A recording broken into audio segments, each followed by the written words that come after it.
É estranhíssimo que um ministro e ex-presidente do Supremo Tribunal Federal vaze conversa reservada com o ex-presidente da República. Muito mais estranho. Se a conversa teve tal gravidade, por que Gilmar Mendes não reuniu o tribunal no dia seguinte e não denunciou o fato? Por que não fez uma representação contra Lula, que era o seu dever?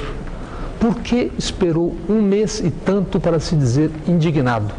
É digno de um ministro e ex-presidente do Supremo vazar através da imprensa informações desse teor, se é que elas são verdadeiras? Se era para revelar, por que ele mesmo não revelou? Por que esperou a Veja fazer o trabalho para só então, numa tabelinha, dizer o que disse?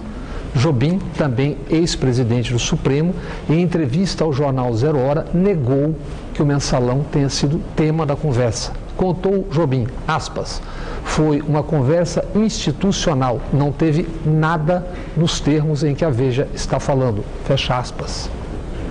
Perguntado sobre a hipótese de Lula e Gilmar terem conversado reservadamente, Jobim negou, não, não e não.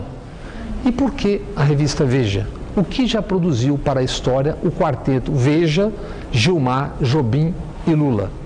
Em 3 de setembro de 2008, acompanhado de outros ministros do Supremo, Gilmar Mendes foi ao Palácio para, como disse então, chamar Lula às falas.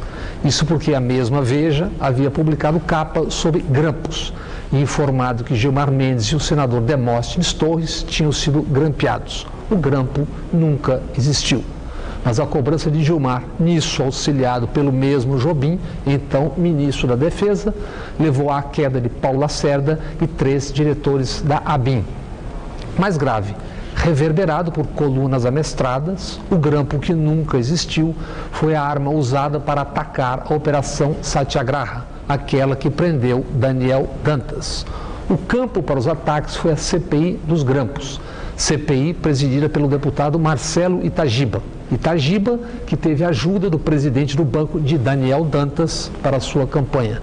Tudo sempre muito estranho, ou muito claro. Estranho, por exemplo, que Demóstenes Torres, o mesmo da CPI do Cachoeira, tenha empregado em seu gabinete uma enteada de Gilmar Mendes. Aliás, depois disso tudo, o ministro Gilmar Mendes ainda se considera habilitado para votar no caso do mensalão. Esse gesto do ministro se torna, obviamente, uma declaração de voto antecipada. Mais um fato estranho. Por que Lula, tão experiente, tão rodado, se põe outra vez numa conversa do gênero com Jobim e Gilmar Mendes? A assessoria de Lula, como vimos, negou há pouco o que o Gilmar Mendes diz que ele disse. Se ele disse ou se tivesse dito, isso seria um desastre. De qualquer forma, o ex-presidente Lula cometeu um erro político. Não bastaram o grampo que não existiu e a atuação anterior desse triunvirato Gilmar Mendes, Jobim e Demóstenes Torres? O que Gilmar Mendes, ministro do Supremo Tribunal, foi fazer no escritório de um advogado, Jobim, e com um ex-presidente da República? E por que, ainda e mais uma vez, Lula confiou em Gilmar Mendes? Boa noite.